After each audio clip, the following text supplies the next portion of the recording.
In the middle of a heavy downpour, a couple walked as if it were a sunny day in the park. As they neared the river, the man mentioned it was known as the true man-eating river. Leaning on his arm, the woman beside him called out for the sensei to leave. They then tied a rope connecting their wrists, and the man declared they would be together forever. Suddenly, our one and only Truck-kun barreled down the muddy road and helped the couple achieve their dreams. On that day, a renowned author and his lover left this world. After the tragedy, the man woke up in an unfamiliar sanctuary, looking around with a strange disinterest at his foiled plan. Observing a statue of an angel, he deduced that this was the afterlife. However, a woman suddenly appeared and explained that this was not the final destination for the dead. She then introduced herself as Annette and explained that this was a place called Zauberberg, a harsh world surrounded by darkness. According to her, the newly deceased man was chosen to enter this land to become a hero who must bring light and hope. Showing no motivation, the man realized that not only had he failed in his plan to pass alongside his lover, but he had also been brought to this strange place without his consent. With a slight laugh, he put his hand on his head and remarked that his life had always been a great shame. Annette, without patience for his drama, warned him of an urgent mission. However, the hero had swallowed several sedatives to end his life. Desperate, Annette detoxified him with her magic, although he didn't appreciate it much. She then ordered him to rise and fulfill his destiny of saving this world, but the renowned author wanted nothing to do with heroism, stating that he just wanted to die. As Annette fumed, explaining that he was the chosen one, the man gathered the sedatives from the ground, swallowed a few, and laughed sarcastically, emphasizing that he hadn't asked to be chosen for anything. Annette then asked if he had been visited by a truck. Remembering the accident, he said yes. She soon explained that it was the selection truck for the otherworld, running over potential heroes. Among all the depressed people on Earth, only those crushed by Truck-kun tires could start afresh and build a life worth living in this world of adventures. However, in the author's mind, his only chance of happiness was to pass with his beloved, and this elf with a pope hat had ruined everything. Internally, Annette cursed the man for his ingratitude, but she was sure he would change his mind when he saw the status he had gained in this place, since every human brought here received superhuman abilities. But when she saw his status, he was a complete weakling with a mere 1 point of life and poisoned. Not wanting to let it go, Annette searched every corner of his status for any special ability she might have missed. However, all she found were packs of cigarettes, sedatives, and a notebook with a pen in the inventory. It was then when she realized that the man was indeed a human trash with lung cancer. The man, not disappointed as he had no expectations, turned his back and announced he was leaving. Feeling guilty, Annette grabbed his wrist and apologized, assuming they might have brought him by mistake, given that he was extremely weak. She made it clear that he would not survive in this world. But once again, he laughed and replied that this had always been his life, whether in his original world or now. Not wanting to leave the human alone, Annette asked him to stay inside for now, as going out would expose him to many dangers. However, the sensei didn't expect to live on, as he wouldn't mind giving up everything to never exist again. Saying this, he turned and left while the guide watched with teary eyes, noting that this human was different from the others. There was a time when Annette took pride in guiding inhabitants from another world, welcoming people with open arms and getting excited to meet all kinds of folks from alternate realities. That was until one day she received an arrogant boy, one of those employees exploited to the bone by his company. The idea of becoming a hero went to his head. The kid bragged about everything he did, and every time Annette found herself praising his performance without thinking that maybe she had become just a hero worshiper instead of a woman guiding the representatives of light in this world. To reverse this situation, she asked Sensei to at least find a profession before leaving. He turned with a smirk and informed her that he was already a born writer, nothing more, nothing less. He said goodbye to the girl with the pretty ears and left for good. As the sanctuary gate closed, Annette was sure she had been waiting for this man to arrive. Instead of a thrush or a vulture in this world, fierce and aggressive dragons flew in the skies. Beneath them on the ground walked the depressive writer who didn't understand a single thing written on the direction signs. As if that weren't enough, he had no doubt that he would never find a cup of coffee around there. Out of nowhere, some internal system alerted that he had discovered the landmark Great Plains of Erston, earning him 5 experience points. With a terrible headache, Sensei asked the voice to stop talking inside his ear, but the system then announced that he had leveled up to level 2, using a noisy heroic symphony in the background. Not long after, he noticed the presence of a death tree holding a girl hostage, and she begged the adventurer for help, assuming that's what he was, of course. However, the writer didn't lift a finger. He just observed, noting that today was the day he met people with strange ears. Regardless, he acknowledged that women on the brink of death have a unique charm, so he asked the girl if he could write a romance based on her. She screamed to be saved again, and he finally realized she needed help. He stretched his arms up to grab her, but his height wasn't enough. The girl then asked if he had a sword or spell, but just as he was about to answer, Sensei was also grabbed by the death tree. At least he was relieved it was by the neck because it cut off his air supply. With little time left, he said it was a pleasure to meet her, but she didn't feel the same. Pleasure is something they wouldn't experience when the tree used its suction to steal their life force. In other words, they had only a few minutes to live. Hanging by his neck, this was the sole thing that Sensei had prayed for. As he felt weaker, he sang the song, "I Have to Go Now," until his neck bent forward in his final moments. However, ominous energy soon escaped his body, spreading through the death tree's branches until it consumed the entire structure, causing an explosion that freed them both. While Sensei lamented his survival, the system announced that 300 damage had been inflicted by the adventurer's poison. To make his headache worse, the symphony returned to announce another level up. Curious about all this, the cat girl asked what his deal was because he pretended to be weak, yet after what just happened, he clearly had some sophisticated tricks up his sleeve. He didn't answer her question and just reflected that for the 5th time he had asked for death, death did not come. The girl then says she doesn't know why the guy is depressed, but she's happy that he survives, so she thanks him for the help, invites him to her home, and asks the adventurer's name. He then introduces himself as Osamu, but is usually known as Sensei. But when the man feels his hand being pulled by the girl, he immediately remembers Sakin, who said the exact same thing when they were about to swim in the river. Thinking about this, he wonders if Sakin also came to this world. Repeating his beloved's name over and over, the cat girl thinks he's calling her by that name and tries to correct him by telling her real name. But all Sensei does is repeat Sakin's name. With the arrival of the breeze, the writer finds a reason to live amidst this insanity, stating that he will find Sakin wherever she is.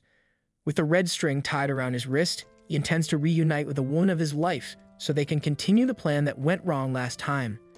Meanwhile, Annette prays to the gods of Zauberberg to protect this adventurer, hoping to meet him again one day. Contrary to her expectations, her wish is granted sooner than she imagined because Sensei is opening the door at that very moment. Excited, even though she met the guy 20 minutes ago, she runs to him as if he returned from war after 4 years of marriage. However, the cat girl shows up behind him, killing the mood. Not wanting to be involved, Sensei announces he's looking for a lady named Sakin, driving the guide crazy with each new woman entering the story. However, Annette says she has no idea who that is, so Sensei sets off on his quest without a single clue. The cat girl reassures him that she's sure the lady is somewhere around. And since it's still a long way to her house, she invites her companion to make a stop in the city of Roth Castle. With that, she pulls Sensei by the arm and Annette immediately shows up to teach the feline a lesson, saying it's absurd to hold a man's hand in public. Confused, the cat girl asks why this woman is following them, but the guide has no answer. With that, the short girl assumes Annette has her eye on Sensei, driving Annette crazy trying to justify herself in every possible way, emphasizing that her job is to guide the inhabitants of the other world. Hearing this, the cat girl discovers Sensei is not from this planet, which explains why he's so strong. Annette is confused because his stats say otherwise. The girl then explains that Sensei killed the Tree of Life with a single attack and saved her life. Imagining that her rescue created an intimate bond between them, Annette starts feeling sick with jealousy, kneeling and exuding a dark aura while cursing the cat girl. Ignoring the drama, Sensei finds a perfect bed for himself and announces he's going to take a nap and to wake him when they reach the city. He bids farewell to Annette and Tama before closing the coffin. The cat girl complains that's not her name, making the guide laugh and boasts she was called by the correct name. The journey truly begins with Annette pulling Sensei's coffin by a rope. In the late afternoon, in a palace located somewhere in this unknown world, a young maiden gazes at the beautiful sea view from a balcony. The scene shifts back to the girls who had been dragging their Sensei for so long that the cat girl lost her patience and demanded he walk on his own. When there was no response, Annette checked if he had died, but his status showed he was merely napping. Since they were near their destination, the elf asked Tama to carry the coffin again, causing the cat girl to complain once more that that wasn't her name. Inside the coffin, Sensei dreamed of holding his beloved Sachin in his arms again, eager to continue what they had started. Eventually, the group arrived in the city of Roth, where Sensei began to realize he was in an entirely different world.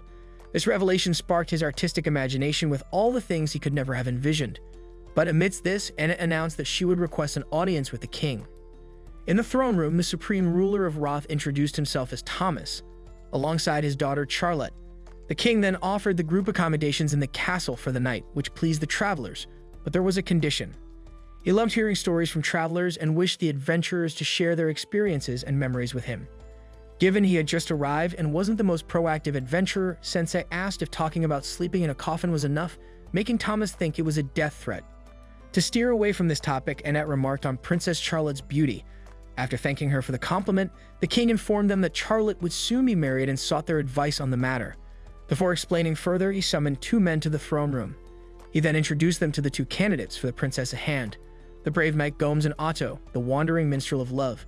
The king then explained that due to the influence of the Demon King, monster activity had recently increased, and considering his age, Thomas couldn't handle this threat alone, so one of these two would become Charlotte's husband and the next king.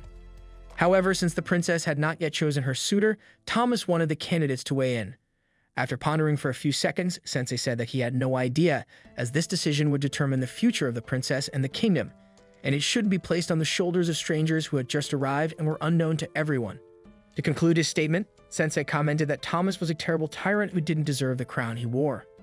The two women accompanying Sensei tried to smooth over the situation, explaining that he came from another world and didn't know how to behave appropriately here. That night, the writer gazed out the window of his room until Annette woke up and asked if he was having trouble sleeping. Sensei then confessed that he never could sleep, leaving the elf momentarily speechless. However, she soon asked who this Saksheng he always talked about was. But before he could answer, the cat girl's tail poked out from under the blanket, revealing that she had been sleeping on the writer's lap the whole time. She then scolded the girl for resting on Sensei's no square, but the cat girl defended herself, explaining that she was protecting herself from the cold, which was customary for her kind. She further accused the elf of being jealous, which she claimed was the real reason behind Annette's outburst. However, in the middle of their argument, Sensei left the room to get some air and decided to take a walk around the castle. He found Charlotte on the balcony where she spent most of her days, gazing at the moonlit water. Sensei then approached and commented on the beauty of the landscape, saying that the lake was so lovely it made him want to drown in it. Charlotte expressed her shock at his morbid comment, which made Sensei laugh, noting that she cared more about his life than he did. Changing the subject, Charlotte confessed her dilemma about choosing between Gomes and Otto, explaining that the knight, despite being a recent arrival in the kingdom, was beloved by everyone and had gained authority among the soldiers, earning the king's trust. For these reasons, she felt she should choose him. However, Otto was her childhood friend who sang songs that comforted her whenever she felt down. Sensei observed that Charlotte was a kind-hearted girl who cared about her father. Unlike her, his life had been a disaster, with multiple suicide attempts deeply affecting his parents. However, throughout his life, he had never asked anyone to decide how he should live. He advised Charlotte to follow her own desires. The next day, the king gathered the group of travelers in the throne room to witness his daughter's decision regarding her marriage. Annette also remarked that for the good of the kingdom, the young woman would surely choose Gomes, while the cat girl thought the musician suited the princess better. But at that moment, Thomas asked his daughter to stand before the chosen man and make her vows. She slowly walked up to Sensei, took his hand, and declared that she would end her life with him. Everyone was shocked by her declaration, and Annette even fainted. Charlotte explained that as she had mentioned the previous day, Otto sang to her when she was depressed, but he also sang when she was fine, sometimes annoying her all night with a new song. She didn't want to marry Gomes either because he was smelly. Desperate, Thomas urged his daughter to choose one of the men offered to her. However, she stood her ground, condemning her father's attempt to force her into marriage without considering her feelings. She stated that she didn't want to marry at all, and only Sensei had asked her what she wanted to do with her life. Amid this, Gomes revealed why he had an unpleasant odor. He then removed his armor, revealing himself to be a Minotaur, a servant of the Demon King of Wrath. His plan had been to marry the princess, ascend to the throne, and then deliver her to his master. Sensei then asked if she had realized he was a monster, but she had only sensed his stinky smell. Embarrassed, the Minotaur declared that he no longer needed to ascend the throne and would simply kill everyone. As the cat girl attempted to wake Annette, the kingdom's guards engaged the monster but were swiftly defeated. A pillar, shattered by the Minotaur's punch, nearly collapsed onto Annette, but the cat girl rescued her just in time. She retaliated with a knee to the giant bull's face, demonstrating that she wouldn't fall as easily as the soldiers. Otto then played a tune which gave the cat girl the illusion of being empowered, but the music actually did nothing. The Minotaur then attacked with his horns, but she evaded and struck him once more. Despite her initial upper hand, the cat girl was struck by the enemy's horn, which was incredibly strong and sharp. Seizing this opportunity, the Minotaur declared he would summon all his strength for the next blow. However, Sensei interrupted the battle, mocking the monster by calling him a little cow and instructing him to assist him in ending his life. After all, the princess had just rid herself of her foolish father, and the little cow's magnificent horns seemed the most stylish route to the afterlife. Everyone was shocked by Sensei's approach except the Minotaur, who agreed enthusiastically. He then announced his intention to kill the king, everyone in the room, all the kingdom's citizens, and finally burn everything to ashes. While Charlotte appeared distressed by this, Sensei remarked that it was fine by him since he wouldn't be alive anyways. The Minotaur wished the couple well in the afterlife and charged at them. But on the brink of death, Charlotte wept and resolved to live and protect her people. Hearing this, Sensei commented on the princess's kindness as he had imagined and then pushed her out of the Horn's path, declaring she wasn't suitable to be his death partner. At that moment, Annette woke up and conjured a strong light barrier that blocked the Minotaur's attack. The elf vowed never to let Sensei die as long as she was around. Besides blocking the attack, the level 18 cleric managed to break the enemy's powerful horn, impressing even the cat girl. Calling the cat girl Tama, Annette asked her to play her part. She then charged at the giant bull with a wild cat strike, sending the massive creature flying out of the castle, destroying the wall and plunging him into the lake. As the adrenaline wore off, Tama awkwardly thanked Annette for saving her life. She then smiled and also thanked Tama for saving her. Behind them, Otto declared he would turn their friendship into a song, but Tama told him to run away. While Charlotte gazed through the hole in the wall, her father knelt before her, begging for forgiveness for not considering her feelings. In tears, the king pleaded for the princess's forgiveness, but she touched her father's shoulder and expressed her desire to be heard regarding the kingdom's issues and her life. They soon embraced and cried together in reconciliation, while Sensei remarked that he had failed to die once again. A day later, a soldier alerted them about the arrival of monsters near the south gate, prompting the queen to order her royal guard to eliminate the threat. Sitting on the throne with her crown, she remembered the duty of protecting the kingdom and relied on her men for this. Dragging Sensei once more, his two companions commented on the princess's boldness in becoming the ruler of Roth, but worried about a 16-year-old girl handling the challenges of governing a kingdom. Overhearing the conversation, Sensei commented from inside the coffin that the girl had chosen this for herself, so they shouldn't worry. He noted that women on the verge of death are beautiful, but those who rise on their own are equally wonderful. As they dragged him, Tama asked if he could walk on his own. But Sensei, distracted, admired the beauty of the blue sky that illuminated his deep, dark circles. Eventually, the girls get tired and decide to take a break so they can eat something. Our lazy protagonist emerges from his coffin eager to eat, but they only have bread.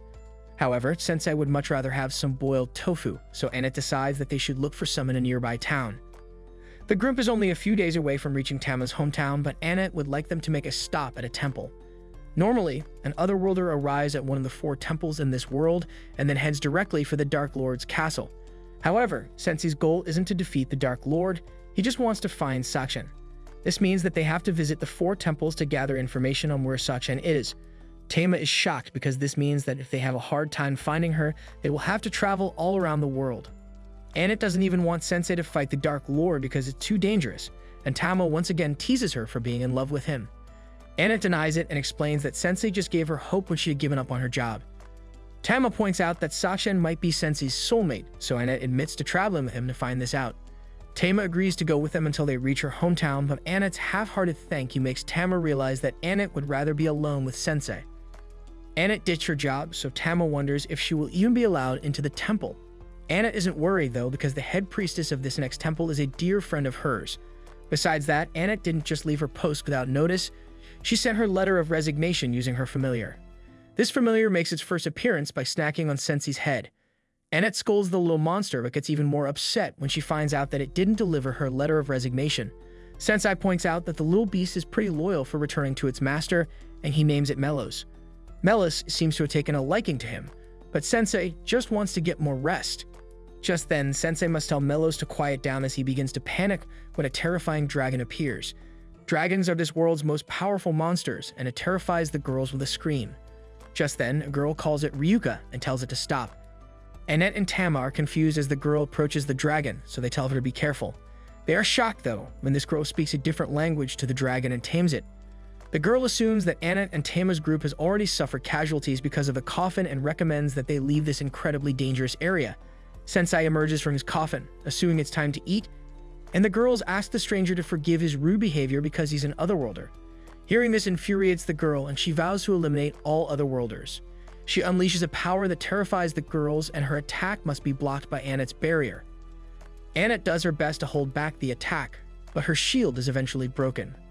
The group is badly injured as the girl's attack does massive damage to the area, and Annette concedes that the girl's magic is insanely powerful. The girls vow to protect Sensei at all costs, but the stranger brings them to their knees with her power. The stranger's symbol terrifies Annette even more because it's the symbol of the wrathful Dark Lord.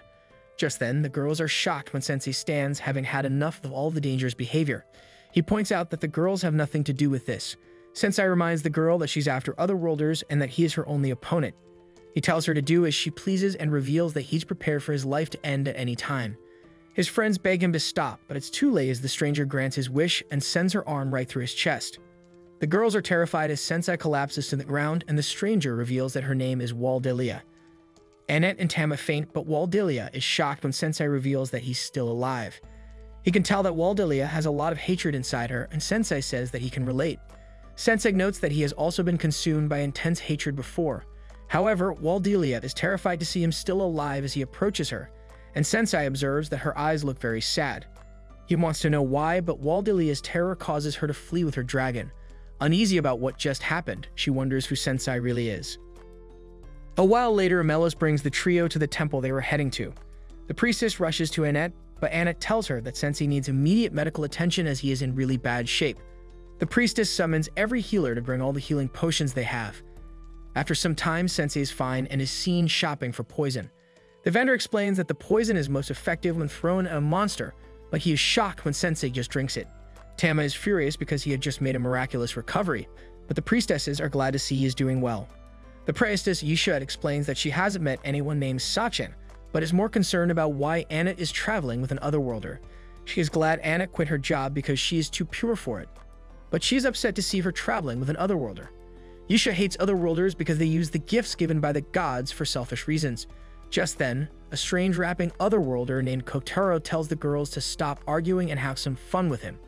They ignore him, but Kotaro demonstrates his overpowered skill of mass production, which allows him to produce an unlimited amount of the world's currency. He offers to buy the girls whatever they want. Yisha gets rid of him, but he promises to make them pay. Yisha points out that all Otherworlders are like Kotaro. Annette explains that Sensei is different, but Yisha can tell just by looking at him that he is just as destructive as the others.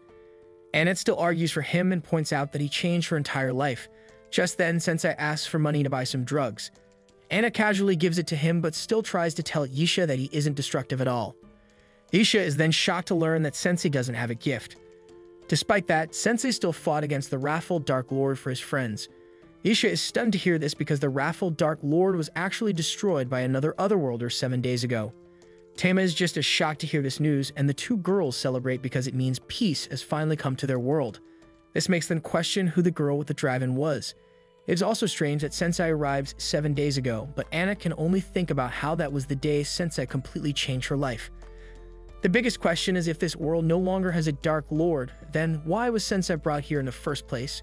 Just then, the girls are startled as Sensei tears up a bunch of papers. Sensei dramatically explains that he was trying to write about the events that have happened since being brought to this world. He was struggling to write, though, and is now despairing over it. Annette eagerly waits to hear what he wrote about them meeting for the first time, but her heart is shattered when Sensei reveals that he didn't write about her at all. Sensei isn't sure why, but his meeting with Waldelia gave him a surge of creativity, and he hopes that something else exciting will occur. Anna thinks he might find something if he explores the town, and recent events have made her want to buy Sensei some stuff anyway. In town, we find that what Annette wanted to buy Sensei is some heavy-duty armor. There is no telling when they will be attacked again, and Annette never wants to see Sensei suffer ever again. Tama points out that Sensei looks like he's suffering right now, but Sensei actually kind of likes the oppressive feeling that the armor gives him. The girls go to do more shopping, and Annette tells Sensei to stay there. Yisha finds him, and Sensei explains that he was just searching for new excitement. Yisha declares that Annette will be staying with her from now on because she has always been a pure girl and trusts people too easily. Yisha is sure that Annette will be unhappy traveling with him, so she begs Sensei to break up his party. Sensei just smirks and points out that it's up to Annette to decide what she wants to do. He declares that Yisha has no say in the matter and wonders why she thinks Annette will be unhappy. Yisha explains that it's because Sensei is an Otherworlder and she doesn't trust Otherworlders. Just then, Yisha is stunned and a crowd forms as a man arrives. This man is said to have been created by the heavens to stand above everyone in the world. It's another Otherworlder, and his name is Lord Suzuki. Suzuki announces to everyone that the Dark Lord was defeated 7 days ago and tells them to rejoice as peace has come to their world. The crowd erupts with cheer, and they all praise the Otherworlders. But Suzuki reveals his real intentions. He points out that they risk their lives to bring them peace, so it's only right that the Otherworlders be allowed to rule the world. Because of this, he declares that this time will be known as the Great Hero Age. Suzuki has decided to be the ruler of this town, and his buddy Kotaro tells the townspeople to bow down to Suzuki. Just then, Kotaro points to the girls and tells Suzuki that they were the ones who messed with him.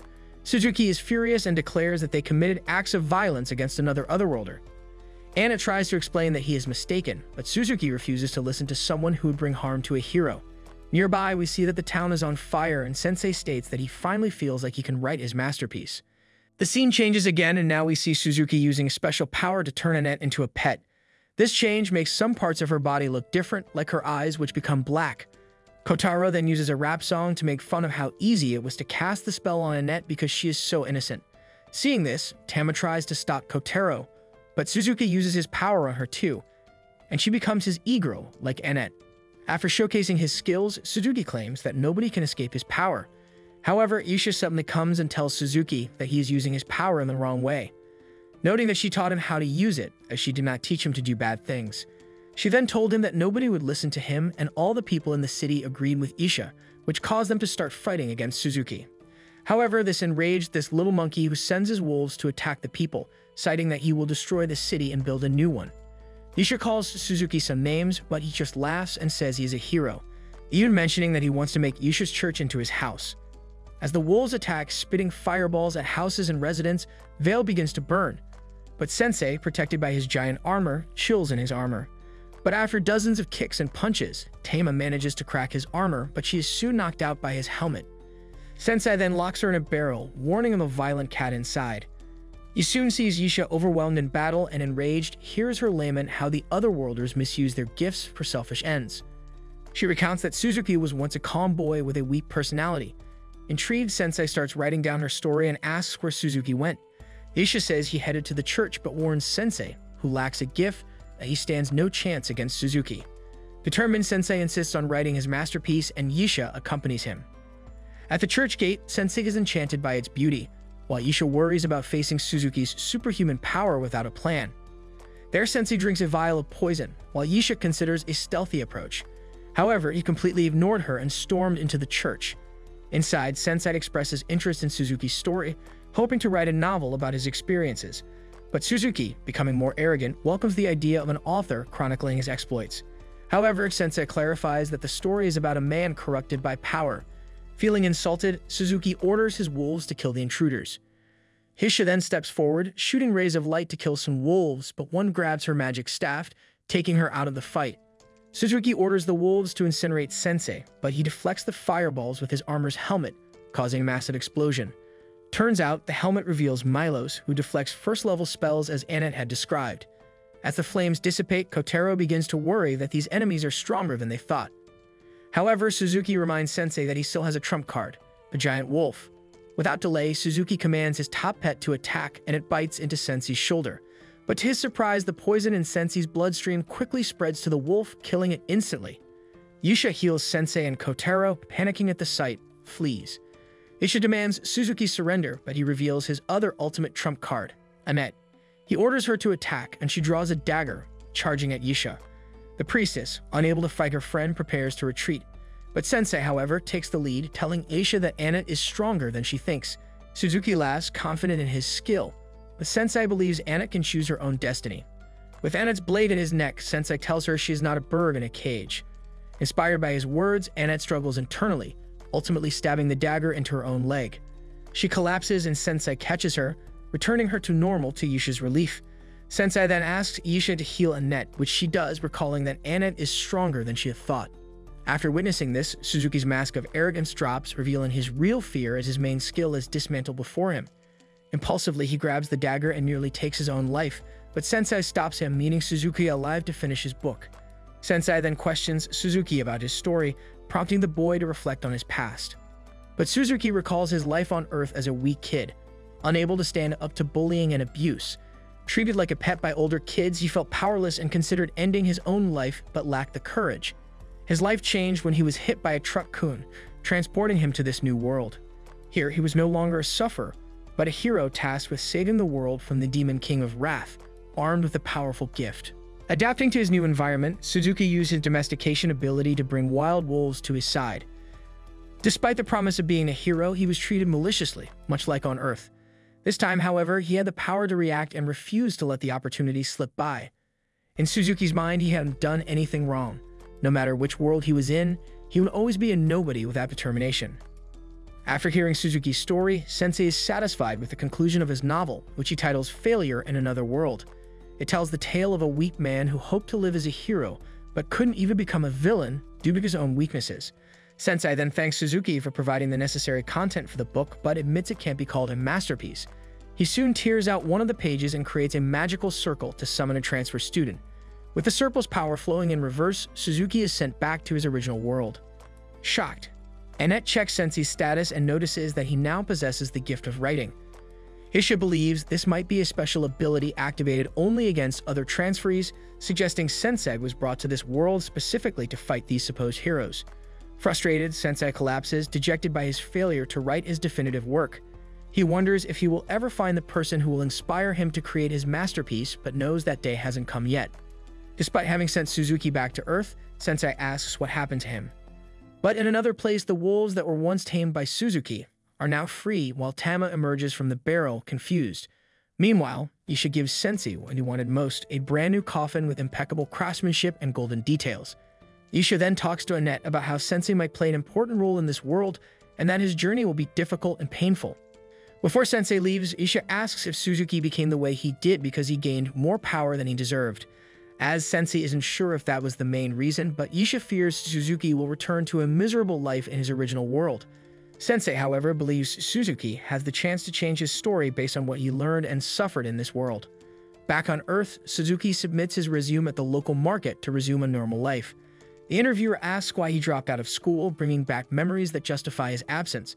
Noticing Suzuki's anxiety, the interviewer understands it must be a delicate subject and decides to give him a chance, asking him to start his new job tomorrow. As Suzuki leaves the market, he feels the cold of the snow and the sound of the wind, extending his hands to appreciate the snowflakes melting on his skin. After Sensei and the others departed, Isha headed to the headquarters of the church to report the recent events. Upon arriving, she noticed her colleague, Wolf, sitting and drowning his sorrows by drinking. She was shocked to see him drinking so early in the day, but he explained that his job was far more stressful than hers. While Isha interacted with others like her, Wolf had to deal with dwarves whose smell he found unbearable. Before he could continue disparaging dwarves, Elton intervened, reminding Wolf that it was inappropriate to make such racist remarks at work, especially as a bishop. Wolf then offered a half-hearted apology, but also made a slight against Elton for being a goblin bishop when most bishops were elves. However, Elton took little offense and pointed out that Wolf was behaving worse than the dwarves he claimed to despise. This angered Wolf, who challenged Elton to handle dwarves all day and see if he remained unbiased. But their argument was abruptly halted as Cardinal Miller arrived, instructing them to stop bickering and take their seats so the meeting could begin. Once everyone was settled, Miller apologized for the short notice of the meeting and planned to start with regional reports. However, he noticed someone was missing. Before he could address this, another bishop stumbled into the room. No one recognized the newcomer, so Miller introduced her as Aria, the new bishop of the Western Temple, taking over for Annette. They all took their seats, and Miller asked the bishops to begin their reports. Aria introduced herself as Annette's replacement and reported that nothing noteworthy had occurred in her region. The cardinal mentioned hearing about Princess Charlotte inheriting the throne, which seemed significant, so Aria apologized for forgetting to mention it. While Aria was trying to avoid reprimand, the goblin bishop Elton interrupted to deliver his report. He stated that his region had been peaceful, with nothing significant to report. Next, Wolf reported on his territory, which was remote but stable, noting that there were occasional conflicts between dwarves, but nothing alarming. When it was Yisha's turn, she had dire news to share. Recently, an Otherworlder had gone on a rampage in her region, destroying half of the town of Vale. She was working to restore the town, but on the topic of Otherworlders, Miller had convened the meeting because of them. As he had informed them a week ago, the ruthless Dark Lord had been defeated by a group of Otherworlders. In response, the Pope decided to seal the magic circles that connected this world to others. Elton was relieved that the battle with the Dark Lord was over, but a new threat loomed. However, the 7 Otherworlders who defeated the Dark Lord had claimed his lands and sent a declaration to the Pope stating their intention to transform the world into a perfect utopia. This was essentially a declaration of war, and the Pope was troubled by their threat. The Otherworlders were supposed to be angels sent to save the world, and he had genuinely cared for them. However, now they had turned against him, and the Church needed to prepare for the impending danger. They also had to address the Otherworlders causing chaos in each region and the Dark Lord's daughter, who had vanished from his castle. None of them expected the Otherworlders to become the Church's enemies, and if they were united, they would be a far greater threat than the Dark Lord ever was. Arya worried about how they would combat such formidable foes, but Isha had an idea. She mentioned a particular Otherworlder who used his gift to send another Otherworlder back to their own world. The others were shocked by this revelation, but if Isha's theory was correct, they could use Sensei's gift to send the Otherworlders back to their worlds. Just then, the Pope arrived, surprising everyone and was thrilled to hear the news. He asked Isha to provide more details about this man. Meanwhile, in the Dark Lord's territory, 2 of the 7 Otherworlders who had defeated the Dark Lord remained in the castle, while the other 5 had set out to claim various regions for their new empire. The 2 left behind were eager to see what would happen to the world. Back with Sensei and the others, they'd finally reached their destination. Tama was excited to sleep in a bed again, but suddenly received a notification from her system that her level had increased to 17 due to all her effort. While leveling up was nice, she wasn't pleased with how it happened. For now, Anna suggested finding an inn for the night. Out of nowhere, a voice mentioned a good inn down the road. Annette looked up and saw a little boy sitting on a signpost. He had offered to provide information to help her navigate the town as she was new there. The boy informed her about a hero dispatch service in the town, where Otherworlders joined parties lacking confidence in their skills to ensure safety and smooth missions. The boy claimed he came up with the idea himself, but as soon as he mentioned Otherworlders, Tama had flashbacks to what Kotaro and Suzuki did and wanted nothing to do with it. The boy didn't understand why she disliked Otherworlders so much since they were the ones who saved the world. Regardless, he said that if they were interested, he could introduce them to an Otherworlder right away, for a small fee, of course. He asked for 40,000 for the introduction, but Tama declined, not wanting to waste so much money. However, Annette was more than willing to spend that much if it meant she could get a strong hero to keep Sensei safe. The boy thought she was talking about guarding the coffin and started giving a speech about how the dead guy would appreciate having his body protected. However, Sensei popped out of the coffin and told the boy he wasn't dead yet, though he wished he was. The boy was terrified, but Tama assured him that despite appearances, Sensei was also a hero. The boy didn't believe her and quickly snatched the money from Annette, promising to bring the hero to their inn later that night. Even though Tama initially disagreed with the idea, she admitted it would be nice to have a strong hero join their party since it would mean she wouldn't have to drive the coffin anymore. But Annette actually enjoyed pulling the coffin.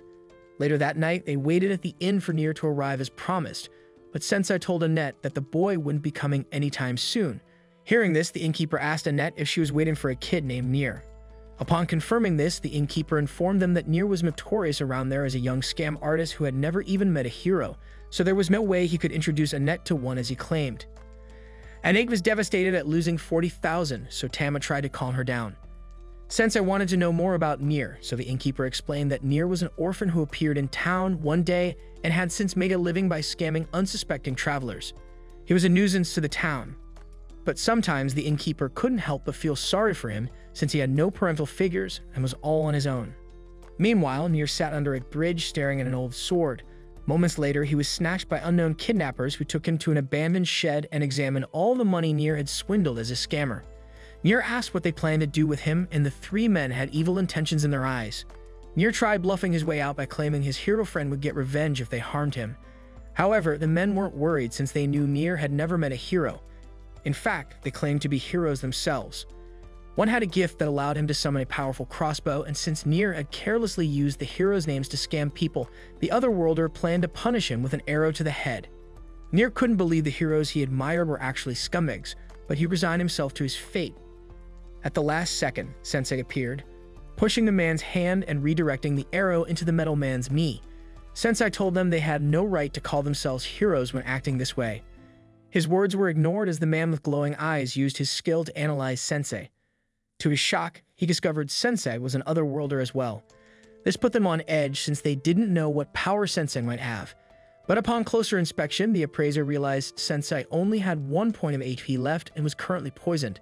This calmed the bowman, who believed he could easily defeat Sensei. As soon as Sensei heard the bowman say he would end him, his interest peaked and he started walking toward them. The appraiser panicked as Sensei's health stats rapidly increased. Sensei dared the bowman to shoot him in the heart. The bowman thought this was a trap and fled with his friends. As they left, Sensei was disappointed since he had hoped they would finish him off. Nier asked Sensei if he was a hero, but Sensei denied being someone so noble, claiming he was just a man trying to navigate the world of adults. He advised Nier to preserve his innocence a little longer before ending up as bad as the rotten otherworlders. Sensei began to leave, inspiring Nier with his words. However, Nier soon panicked as Sensei disappeared from sight, realizing he had forgotten to untie him, leaving him stuck there all night. The next morning, Sensei and the others prepared to leave town to continue their journey. Tama noticed Sensei seemed sleepy and asked if he got a good night's sleep. Anna recalled Sensei sneaking off last night without telling them where he was going and asked if he spent the night with a woman or something. Sensei simply said he had an eventful night, leaving Annette in tears over the possibility that another woman got to Sensei before her. They were interrupted by Nier, who urged them to hurry up and leave. As soon as Tama recognized him, she demanded he return their money for lying. Nier maintained he never lied since he had indeed brought a hero to join their party, himself, although he admitted he wasn't very strong. As they continue their journey, Nier grows anxious because Sensei keeps talking about dying, but he's surprised that the others don't seem to be concerned about it. They eventually reach Tama's homeland, where they encounter a checkpoint at the front gate. Initially, Tama assures them that she'll get them inside, but as soon as the guards see her, they arrest the entire group and they end up in jail. Nier quickly realizes they were arrested because of Tama, suspecting she might be a criminal. However, Sensei is excited, thinking they're about to be executed. Nier manages to pick the lock, but Sensei becomes upset, questioning why he would do that. Unfortunately, the guards catch them in the act and they are recaptured. They are then brought before King Siberian. As his minister, Briard explains that they're about to be executed for their crimes. Anna is confused, so Siberian explains that they kidnapped the princess. However, Tama interrupts, telling him that it isn't true because she chose to travel with them. At this point, they realize she's actually the princess. She pleads with her father to release them, but he refuses unless she stops behaving foolishly. Tama then promises to be a good daughter, declaring that she'll stop traveling with Sensei's party, so Briard informs them that they're free to go. Later, Anna and Nier are seen enjoying a meal at a restaurant, but they notice that Sensei is depressed because he wasn't executed. They're still shocked by the revelation that Tama is a princess and begin discussing her when a girl named Fawn overhears them. She tells them that she used to work as Tama's servant. Sensei, realizing Fawn might know more about Tama's past, eagerly asks her to share what she knows, thinking Tama must be an interesting person.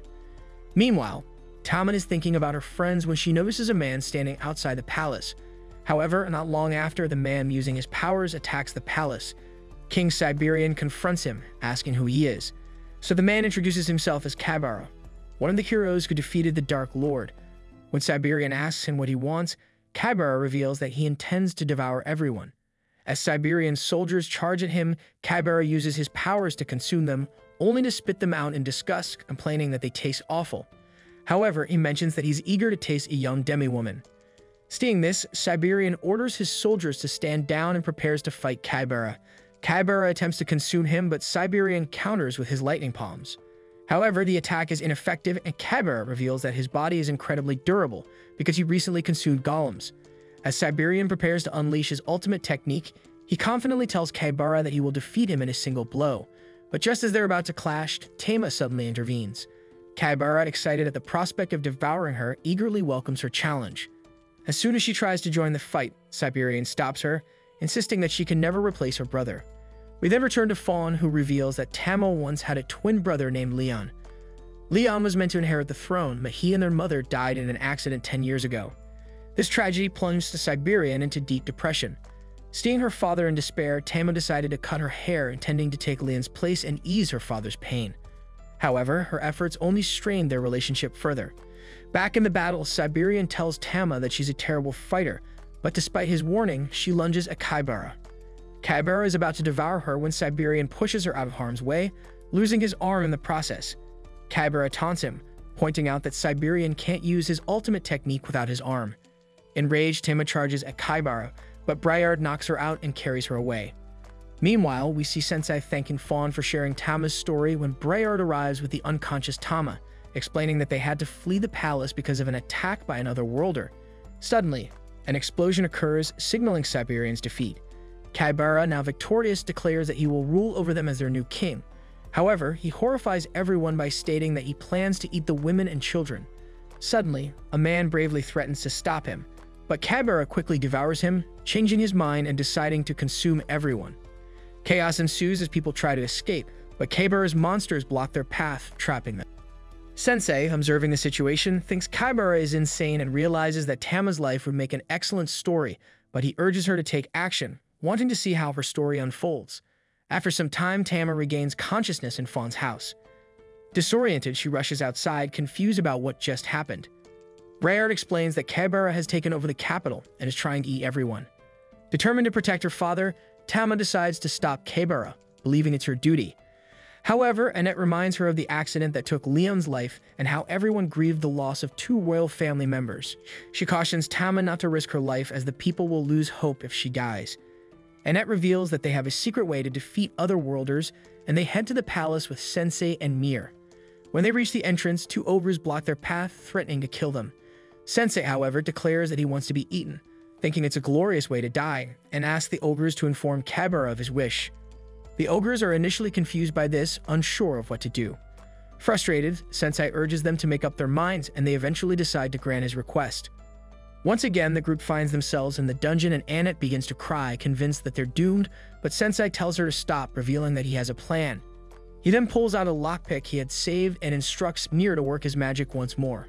Meanwhile, Minister Briard entered Matilda's room intending to deliver soup, but discovered that the princess had escaped through the window. In the throne room, Kaibara contemplated which baddie to devour next, while a furious and chained Siberian stood beside him, bloodied and enraged. Soon, your mom arrived to share the tale of the human who wished to be eaten, but they were interrupted by Tama, who used brute force to overpower the monsters without mercy. Siberian regretted that his daughter had made such a decision, unlike the fallen angel of gluttony, who was relieved to see his most tasty dish before him once more. When Matilda was a child, she loved watching her father and brother train in martial arts. However, she couldn't participate because she was a girl, destined to be a princess like any other. Siberian was strict with his son because one day Leon would become king and needed to be strong enough to carry the entire kingdom on his shoulders.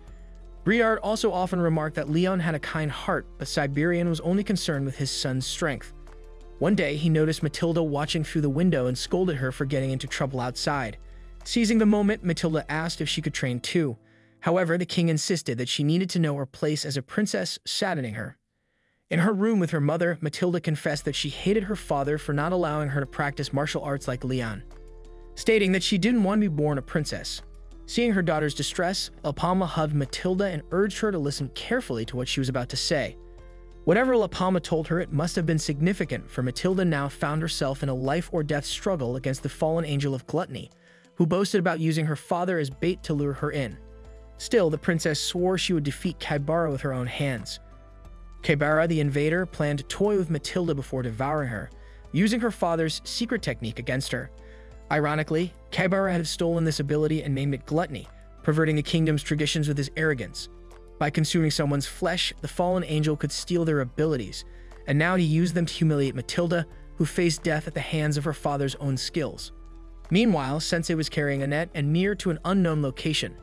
The two wanted to confront the invader directly, but Sensei had another plan. As they entered a room, Annette noticed a painting and realized they were in the queen's quarters. Despite the elf and boy's protests about searching such an important person's room, Sensei was unconcerned with the consequences. He then called on Nier to open a locked drawer, revealing a diary inside.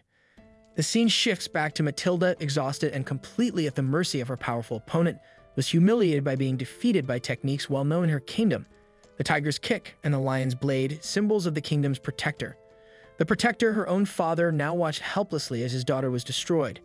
Kaibara began to taunt her, echoing her father's words that her martial arts were useless. This statement triggered a memory from Matilda's childhood, when she asked her brother why he trained so hard if he didn't like fighting. That time, Leon admitted that he wasn't naturally good at it, but that was why he needed to work twice as hard. He wanted to be strong enough to protect his sister, mother, and everyone in the kingdom. This memory filled Matilda with sadness but also renewed her determination. Although Siberian ordered her to stand down, she was following in her brother's footsteps, refusing to give up. Seeing this, Kaibara was amused by her will to keep fighting, which only heightened his excitement at the thought of devouring this baddie. This moment convinced Kaibara that his miserable past life had been worth enduring. In his previous world, Kaibara was basically Elon Musk's son, with every material desire fulfilled by his wealthy parents. Yet despite the luxurious meals and comforts, he felt dead inside. This emptiness grew into a need to feel alive, leading him to unexpected violence. During a routine lunch, he attacked a servant with a fork but still didn't find the satisfaction he sought. His parents paid to keep the incident quiet, and Kaibara remained untouched, spoiled, and dissatisfied. On his last day on Earth, Kaibara attacked a homeless man, certain that he was the most miserable person alive. The thrill he felt when our one and only Truck Kun came barreling toward him was the only relief from his emptiness. In this alternate world, he could finally indulge his desires without restraint. As he prepared to feast on the Princess of Grunberg, his enormous mouth lunged at her, but Sensei appeared with his notebook, somehow stopping the attack midway. Kaibara, confused by the sudden turn of events, snapped his fingers a few times, but nothing happened. Frustrated, he demanded to know who this mysterious figure was. Following this, Nier and Annette quickly surround the fallen angel, with Annette warning that the person before him had the power to send invaders back to their original world. She urged Sensei to use his storyteller ability to write Kaibara's story, but Sensei refused, saying it wasn't worth writing about such a dull man who only wallowed in his own misery. Offended, the fallen angel, who prided himself on being a predator, unleashed a massive burst of power, isolating Matilda with brute force. He then vowed to eliminate everyone present before devouring the Demi's flesh. Matilda, overwhelmed with guilt, blamed herself for everything that was happening. She had insisted on fighting, tried to take Leon's place, and now felt responsible for the dire situation they were in. But when Sensei placed his hand on her shoulder, she asked him what she should do now. In response, he pulled a book from his sleeve, dedicated the story to Matilda, and handed it to her to read. As Tama opened the book, its pages magically flew into the sky. Sensei reflected on Matilda's past, realizing that she had suppressed her true feelings because of her kindness and clumsiness. Throughout her childhood, she had been trapped by her father's vision of what an ideal princess should be. After the tragedy that took her mother and brother, Matilda tried to lift her father's spirits by stepping into the role of the ideal prince. But by doing so, her most sincere feelings remained hidden, never understood, until today. Instead of bringing herself closer to her father by imitating Leon, Matilda only created more distance between them. One day, her mother had told her who she should truly be, and Sensei showed her the page recalling that moment. On that day, La Palma had asked for her daughter's attention, telling Matilda that her life was hers alone and that she should live it as she pleased. Matilda had objected, saying her father would never allow it, but La Palma had smiled and promised to convince the king to give their daughter more freedom. After all, she emphasized, all her father truly wanted was to see his daughter happy. Since then, Matilda had found herself at a crossroads, torn between living as her father wanted or as the ideal prince in her brother's place. Struggling, she couldn't decide which path to take, but Sensei knew that neither was truly ideal for her, because she was Tama.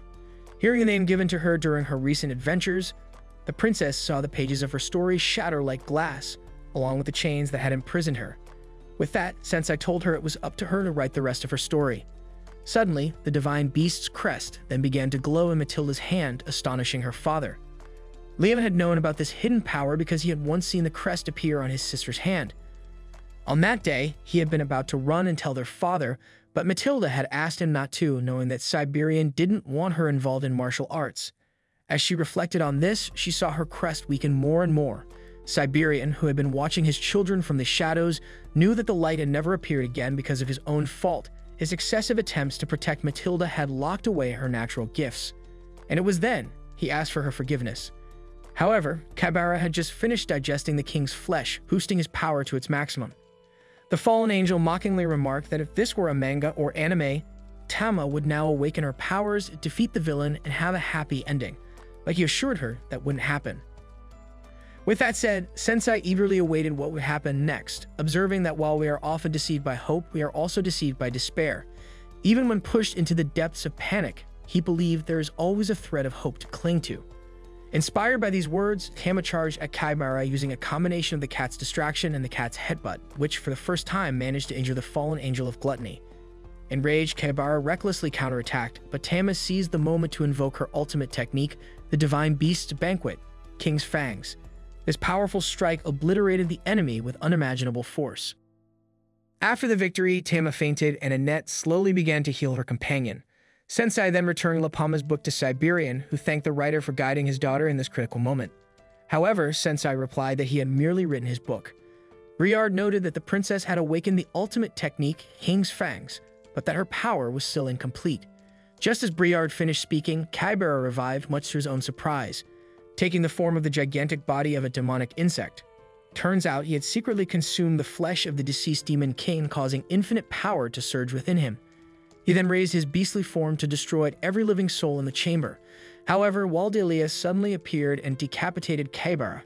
Before dying, Kaibara mocked the Demon King's daughter's presence, remarking on how delicious her father's flesh had been, so she ended his life with Gojo's purple.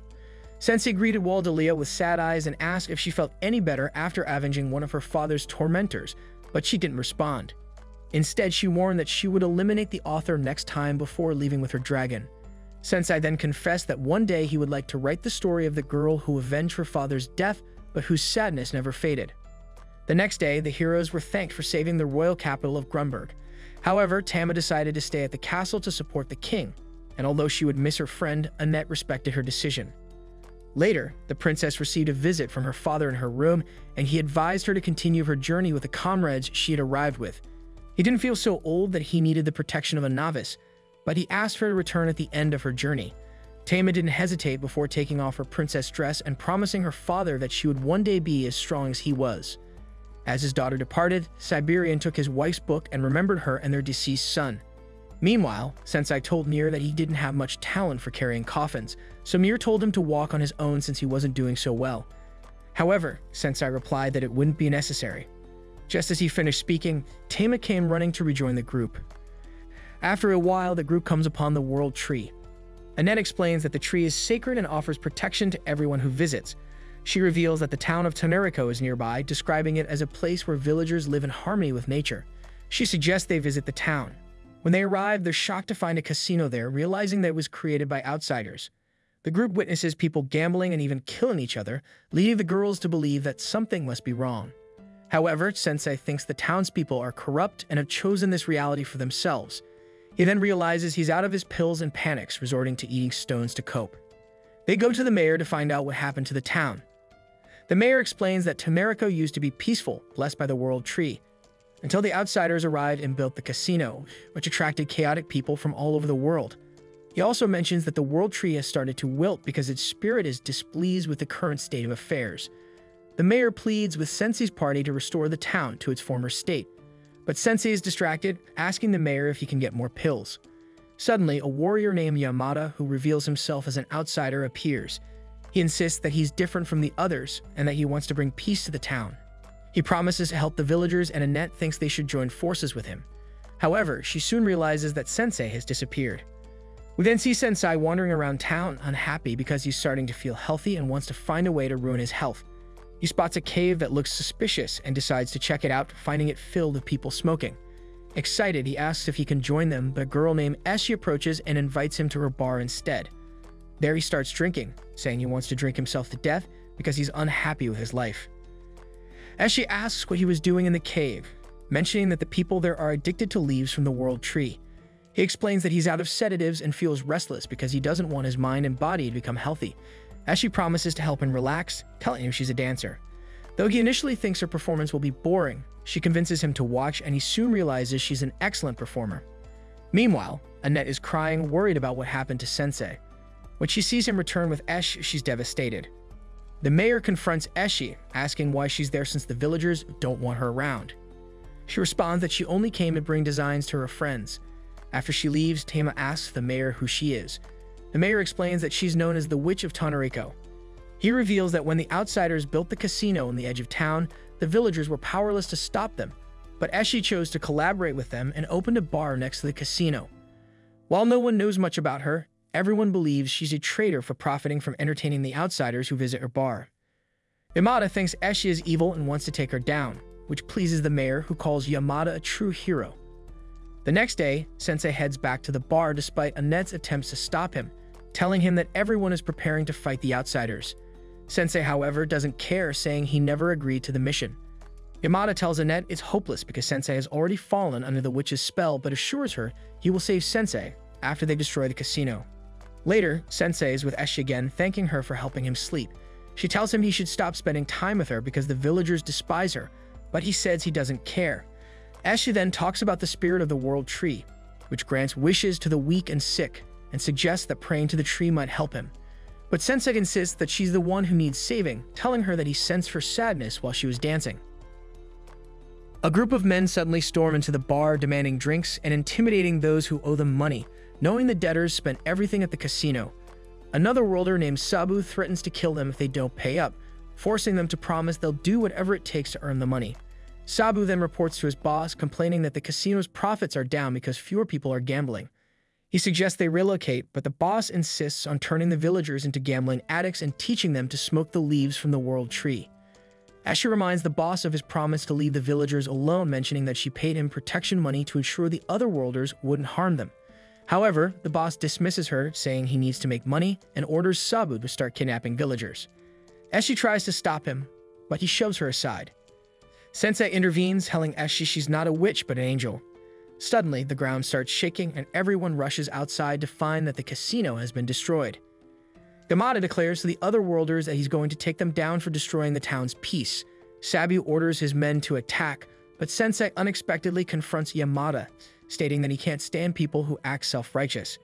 Yamada urges Sensei to come to his senses and focus on what needs to be done, but Sensei simply thanks Yamada for his opinion and insists he'll never change his ways. Yamada vows to demonstrate true righteousness and charges at the other worlders with his sword of justice, which instantly blows them away. Realizing they're outmatched, the worlders retreat. Yamada then asks Eshi if she wants to fight him, but she only thanks him for saving the town. The villagers celebrate, hailing Yamada as their savior, but they still harbor hatred toward Eshi. Yamada urges them to forgive her, but they throw stones at her and demand that she leave the town. Sensei intervenes, explaining that Eshi fought to protect the town, keeping the other worlders in check to prevent them from invading the village. He argues that she's the true savior and shames the villagers for their behavior, but they refuse to believe him. Heartbroken, Eshi decides to leave, apologizing for the trouble she caused. The villagers are pleased to see her go, but Yamada is stunned by their cruelty. He asks Sensei if he knew this would happen. Sensei replies that it's difficult to distinguish right from wrong and that he despises self-righteousness, as such people often believe they're fighting for the greater good without question. Yamada begins to doubt his actions, but Sensei tells him he's not sure either, pointing out that the town has banished its true protector. Sensei then leaves with his party while the mayor tells Yamada that the other worlders made a fortune selling the world tree's leaves and he plans to continue the practice. The mayor believes the world tree will recover now that the worlders are gone and offers Yamada 10% of the profits if he becomes the town's bodyguard to protect their business. Yamada falls into despair, realizing the mayor is just as corrupt as the worlders. Meanwhile, Annette wonders if Sensei saw the whole picture, but Sensei reflects that he's no different from Yamada because he failed to save Eshi. Suddenly, they notice the world tree drying up, causing the villagers to panic. Eshi reappears before Sensei and thanks him for understanding her. She grants him her blessing, hoping he finds peace in his life. Sensei notices his jar glowing, pulls it out, and realizes that Eshi, who is actually the spirit of the world tree, has granted his wish. The group soon finds themselves in a scorching desert, where the intense heat becomes unbearable. However, Sensei seems to enjoy the heat, though he might just be on the verge of passing out from heat stroke. Tama, overwhelmed by the heat, asks Annette if they really have to cross the entire desert since there's nothing but endless hot sand ahead. Annette is unsure if they should continue.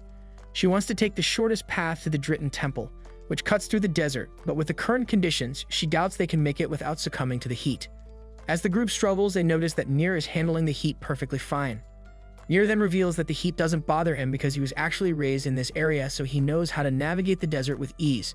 This is a relief for the group as Nier can now guide them through the barren wasteland. His first tip for surviving the desert is that, despite the heat, it's actually safer to travel during the day. The night brings a higher risk of encountering monsters or bandits, making the daytime a better option, or so it should have been. Unfortunately, they still get ambushed by bandits. The bandit leader, another worlder named Toru, claims the territory as his own and demands a fee for the group to pass. Tama, already exhausted from the heat, is frustrated by this turn of events, but with no other choice, Annette tells Sensei to hide inside the coffin. However, the coffin is like an oven in this heat, so she changes her mind and tells Sensei to stay out instead. However, it seems Sensei has passed out from heat stroke, making him an easy target. Toru notices this and decides to go after Sensei. Seeing this, Nier stands to protect him, but he's too scared to draw his sword. Toru mocks Nier, pointing out that it's clear he has never held a sword before and reminding him that wielding a sword means being prepared to die. Toru, who has no qualms about killing, threatens to give Nier a slow and painful death with his scorpion venom. This terrifies the boy, but Sensei, unfazed, inches closer to Toru's scorpion, asking for the excruciatingly painful death instead. Toru then proceeds to stab him with the scorpion's venom, but instead of Sensei writhing in pain, the scorpion dies after injecting him. Sensei is disappointed that he's still alive, and Toru is devastated that his scorpion is dead. Enraged, Toru charges at Sensei, intending to bash his head in. while Nier is still too scared to fight and just stands there as Toru attacks. But before Toru can strike, a beast howl echoes through the desert. Toru's gang quickly recognizes it as the howl of a desert wolf and quickly retreats, vowing revenge for the scorpion's death. With the battle over, Annette begins healing the wound in Sensei's chest. Although they won, Nier is upset with himself for not having the courage to fight when his friend was in danger. Tama tries to cheer him up, telling him it's okay if he was too scared this time. He can handle it in the next fight. After Annette finishes healing Sensei, Nier apologizes for not being able to protect him. He blames himself for being a coward, but Sensei reassures him, saying that no one starts out as a hero, so Nier shouldn't be too hard on himself. However, Annette is concerned about the beast they heard earlier and doesn't want to stay in the area for long, so she asks Nier to lead the way. Feeling better now that he has a way to help, Nier leads the group to his childhood home, a place called the Was Orphanage. Nier tells them they can stay here for the night. As they enter, Nier spots 3 familiar faces he hasn't seen in a long time. The kids are thrilled to see Nier again, and the woman who raised him, Kathy, comes out to welcome him home. The group is treated to a delicious meal with the orphans. Nier is especially excited to have some of Kathy's cooking, which is even better than usual thanks to a kind stranger who has been donating ingredients to the orphanage recently. Kathy wishes she could thank the person, but she has no idea who it is. One of the kids asks Nier if he's become the valiant hero he promised to be before leaving. Nier knows he's not a valiant hero yet, but he tells the kids that he's technically part of a hero's party, which isn't a lie since Sensei is considered a hero from another world. Sensei, however, denies being a hero, saying he's just an author who writes stories. The kids eagerly ask him to tell them a story, and Sensei agrees, though Kathy stops him before he can start, not wanting him to traumatize the kids before bed. Later that night, after everyone has gone to sleep, they hear the wolves howl again, this time much closer. Kathy, terrified, tells them the wolf has been terrorizing the area recently, and the sound of his howling frightens her every night. To keep the kids safe, she locks the door and warns everyone to stay inside if they want to survive the night. Meanwhile, Sensei, out on a leisurely night stroll, comes across a scene of a horrific massacre. Back at the orphanage, everyone is asleep, unaware that Sensei is missing. As Nier gets up, he notices a shadowy figure outside the window. Remembering Kathy's warning about the wolf, he's scared but determined to protect everyone. Outside, Nier bumps into a man carrying a basket of vegetables. At first, he thinks the man is a thief, but the man insists he wasn't doing anything wrong, even though his actions seem suspicious. Nier realizes this must be the person secretly bringing food to the orphanage, and asks why he doesn't deliver it directly so that everyone can thank him. The man says he doesn't need thanks, he's content just watching the kids' happy faces as he spies on them through the windows. The man may be a bit odd, but his intentions are good, so Nier invites him to sit with him. The man asks why he hasn't seen Nier around the orphanage before, so Nier explains that he's been traveling but grew up at the orphanage after his parents died when he was young. A sword Nier carries belonged to his father. Now Nier dreams of becoming a hero worthy of wielding the sword his father left him, hoping to make the others at the orphanage proud to call him their big brother. However, finding the courage to take action is still a struggle for him. The man is moved to tears by Nier's story, telling him that he's a great kid. Nier, however, doesn't see anything great in himself. To lift his spirits, the man asks Nier to share some stories about his travels, and Nier is happy to oblige. Meanwhile, Sensei, who has been quietly observing, takes notes, finding Nier's story intriguing. Nier and the man talk through the night, and by the time the sun rises, the man is ready to leave. Nier invites him to join everyone for breakfast, thinking they'd all love to meet him. Although the man appreciates the offer, he prefers supporting them from the shadows, feeling he doesn't deserve any thanks. Sensing the man's sadness, Nier wants to cheer him up and asks if he has a bit more time to spare. The two head out into the desert, and with the man's keen sense of smell, they quickly locate an oasis. Together, they gather a variety of crops for the orphanage. Back at the orphanage, Sensei, tired of the kids' antics, retreats into his coffin to escape them. Annette and Tama find this hilarious, but their laughter is interrupted by a noise outside. They're surprised to discover a bounty of food left on the doorstep. Later that day, Nier is exhausted from the morning's hard work, but he's happy knowing he gathered food for the orphanage and spent time with the man. A little while later, Kathy rushes into the room with terrible news. One of the kids, Nate, has been kidnapped by Toru's gang. Toru is outside, threatening to harm Nate unless the orphanage pays a ransom. Tama is outraged that Toru would stoop so low, but she assures Kathy that she and Annette will save Nate, asking everyone else to stay inside. As they confront Toru, he orders his men to attack, and Annette and Tama engage in battle, though they struggle and could use some help. Nier, however, is paralyzed by fear again. Before he becomes a target, the man from earlier appears and pulls him to safety. Nier is in tears, overwhelmed by his cowardice. He knows Nate is in danger, but his body won't let him do anything to help. The man, haunted by memories of his own past failures, vows not to let the same thing happen to Nier. He reveals that he's an otherworlder who, back on Earth, lost someone dear to him because he was too weak. But here, in this world, he finally has the power to protect those he cares about. The man transforms into the very wolf that has been terrorizing the area and launches a ferocious attack on Toru and his gang. Seeing the wolf, Toru drops Nate and tries to flee, but the man, driven by a desire for revenge, is determined not to let him escape. The man's rage is fueled by the pain of losing everything to people like Toru, and he's ready to exact his revenge. Nier, realizing the immense pain the man has endured, understands that if the man kills Toru, he'll lose the kind person he once was. Gathering all his courage, Nier draws his sword and steps between the man and Toru, stopping the man from delivering the final blow. Toru tries to escape again, but the man destroys his scorpion bike. Before the man can finish Toru off, Nier steps in front of him once more, dropping his sword to appeal to the man's humanity. This act is enough to snap the man out of his bloodlust. He returns to his normal form, ashamed of how monstrous he had become. Nier offers him a comforting hand, reassuring him that everything is okay. They all return to the orphanage, where the man shares his story. The man explains that he lost his parents at a young age and lived alone for most of his life. One day, a kind boy reached out to him offering friendship and warmth. But their happiness was short-lived as the boy was later cornered and beaten by bullies. The man witnessed the attack, but knowing he couldn't do anything, fled the scene. It was then that he was struck by Truck-kun. Sensei, with his ability activated, clarifies that although he considers the man a coward, he's still much kinder than most. Even with the power of his gift, the man chose to use it only to scare off evildoers rather than give in to its dark allure. As the man is about to be sent back to Earth, he tells everyone how glad he is to have met them. Moments later, he vanishes and wakes up back on Earth, just as Truck-kun is leaving. Looking up, he sees the kind boy approaching to check on him, and he breaks down in tears, grateful to see him again. The scene then shifts to Sachan at the Dark One's castle when a man approaches her, asking if she's heard the news about Kaibara. He explains that Kaibara's conquest of Grun has failed and Sengoku is also struggling in the desert.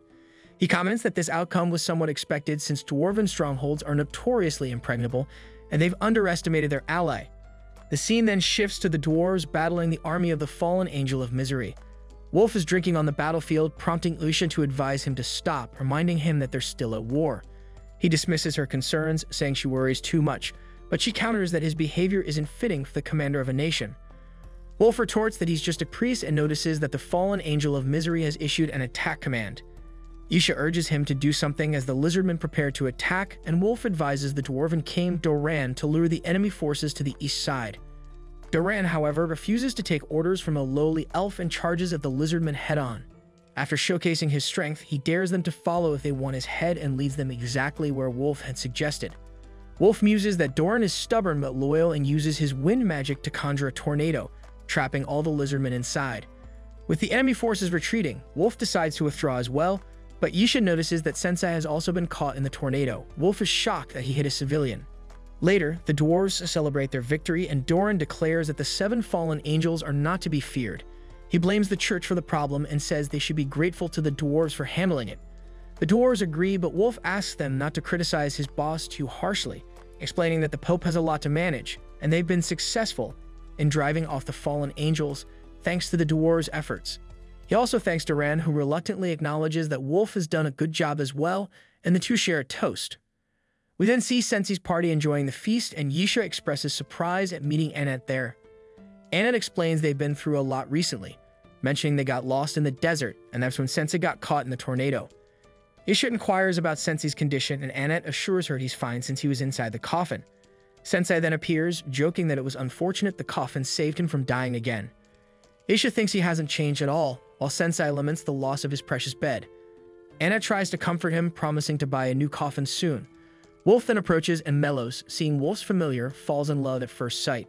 Wolf apologizes to Sensei for accidentally hitting him with his magic, but Sensei tells him to reflect on his failure to kill him properly, though he adds that it did provide a new near-death experience. Wolf finds Sensei strange but hopes he will overlook the mistake given the ongoing war. Annette is surprised to hear about the war, and Yisha explains they're fighting one of the 7 fallen angels. Tama proudly mentions that she defeated one of them at Grun, but Wolf doubts her, thinking either she's mistaken or the angel was weak. Tama gets angry, insisting her party is strong, and points out that Sensei can send otherworlders back to their worlds. Wolf acknowledges he's heard of this and says the Pope is interested, though he doubts they need such power, as he's confident in his own ability to stop any otherworlder with his magic. Yisha suggests he's had too much to drink, and Wolf excuses himself, with his familiar following. Melos is sad to see her leave, and Nier considers Wolf a jerk. Tama questions if Wolf is as oppressive as he claims, and Yisha explains that he's Wolf, the Wizard of Storms, one of the world's strongest wizards, and the 7 fallen angels are no match for his magic and intellect. Meanwhile, the fallen angel of misery returns to the Dark One's castle. The man from earlier is surprised he was forced to retreat, but the fallen angel assures him he'll win tomorrow as he plans to join the battle personally.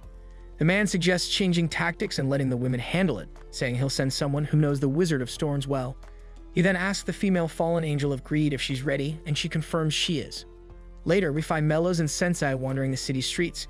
Sensei notices Melos looks downcast and realizes the flying furball is lovesick, missing the girl he met earlier. Sensei tells him that unrequited love is a wonderful thing and encourages him to enjoy his anguish, which angers Melos, who bites him. Sensei then agrees to help find the girl, thinking they are both foolish men wandering the world in search of a woman. He suggests they name Melos Love Femelos, a name Melos dislikes, but Sensei doesn't care. They eventually spot Femelos with Wolf, who is surrounded by women. The women invite Wolf to drink with them, but he declines, saying he has something to take care of.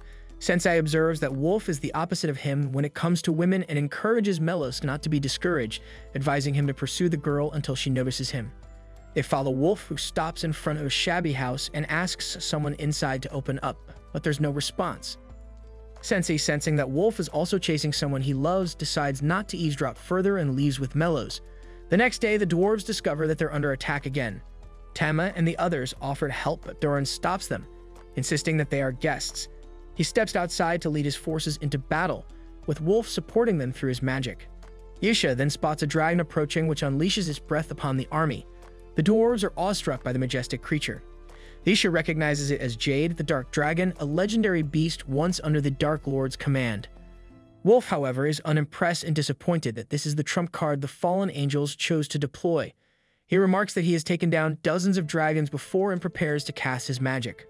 Doran then notices that the rider isn't the fallen angel of misery, but Wolf doesn't care who's riding the dragon and readies his attack. However, when he catches sight of the girl on the dragon, he drops his wand in shock as she calls him master. Seizing the opportunity, the girl grabs Wolf. Yisha tries to intervene, but is weakened by the girl's power. The girl promises to kill Yisha later and flies away on the dragon with Wolf. Seeing this, Doran is confused and Yisha advises him to retreat. Later, Doran, Yisha, and the others gather for a meeting. They learn that Wolf has been taken hostage. Yisha explains that they've likely taken him southwest, heading toward Dritten Temple. She mentions that the girl called Wolf for master and wonders where she might be.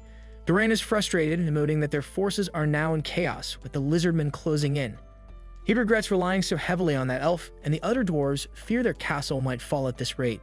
Sensei then shows Melos that Femelos is heartbroken because her master is in danger, asking him what a man should do when he sees a woman cry. Sensei hints that Melos should know the answer, prompting Melos to head outside with Sensei to the woman Wolf spoke to last night, thinking she might have some answers. When they knock, the door opens to reveal an elderly lady, much to their surprise. Meanwhile, at Dritten Temple, the girl, now revealed as Yuriko, tells Wolf that this place holds memories for both of them. She mentions that this is where she spent her youth. The Knights of the Church spot Yuriko holding Wolf captive and demand his release, but she uses her power against them, telling Wolf that her abilities have finally blossomed thanks to him. Back at the Dwarven Castle, Yisha deduces that Yuriko might be Wolf's student. She explains that once upon a time, Wolf was more passionate than anyone about training otherworlders, but one day he suddenly stopped and drowned himself in alcohol. Tama wonders if this student was the cause, but Yisha isn't sure. She emphasizes that their top priority is rescuing Wolf and asks Doran to send soldiers immediately. Though Doran wants to help, he's unable to spare the manpower due to the current situation. Tama volunteers to take on the mission, and Annette believes that God guided them here to assist. She asks Sensei for his opinion, but realizes he isn't present. Nier informs her that Sensei wasn't there the night before either. Sensei then arrives, carrying the old lady in his arms, surprising everyone. Annette feels jealous seeing him with yet another woman, while Nier wonders if adults don't care whom they're with. Doran reminds them that they're in the middle of a war council. The next day, we see Tama, Annette, and Nier donning new dwarven gear. Doran explains that this is the best equipment he can provide, and they thank him. Sensei asks if the item he requested has arrived yet, and Nier is surprised to see him still carrying the old lady. Doran tells Sensei that the item is too specialized and their craftsmen need more time to finish it. Sensei is disappointed, questioning how they can call themselves a nation of craftsmen if they can't complete this task. Just then, the bandit leader from earlier named Toru arrives. Taman prepares to fight him, but Toru explains that he's reformed after Nier saved his life. He now runs a bus service during the day and guards an orphanage at night. Tama asks what a bus is, and Toru demonstrates his overpowered skill by transforming a nearby beast into a vehicle. He invites everyone to hop in but refuses to allow Sensei on the bus, citing the fact that Sensei killed his partner. They leave and Annette asks Toru to turn back, but he ignores her. Doran also heads back into the city, while Sensei holds a piece of his broken coffin, lamenting that it's the only vehicle for him. Melos urges him to follow, clearly wanting Femula's attention, but Sensei says there's nothing they can do about it. The old woman then speaks, surprising Sensei by asking him to take her to Wolf. Seeing Melos and the old lady so devoted to the ones they love, Sensei decides to help them out. This then marks the end of today's anime recap. If you enjoyed the video and want more of it, please support the channel by leaving a like and subscribe. Let's help us reach our current goal of 20,000 subscribers.